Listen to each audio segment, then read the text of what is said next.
вонючий, без ремонта. Что мы за 18 лет сделали? Подняли школу. С помощью кого? С помощью наших родителей, средств. И что? Был грандиозный скандал. Низовский все, пошел назад. Он не захотел школу нашу брать к себе филиалом. Я хочу сказать, уважаемая мэрия, никогда в жизни больше вместе с министром образования даже не поднимайте этот вопрос, чтобы 14-ю школу кому-то филиалом сделать. Да.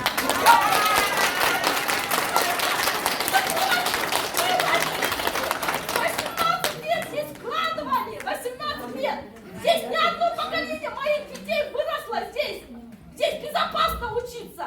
Здесь самые лучшие учителя кыргызского языка.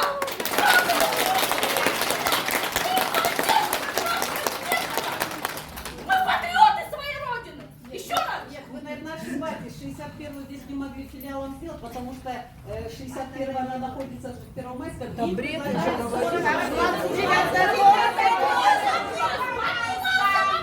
Здесь арендовали 2 класса 61-й школы. Здесь был истерика, скандал. Мы были против.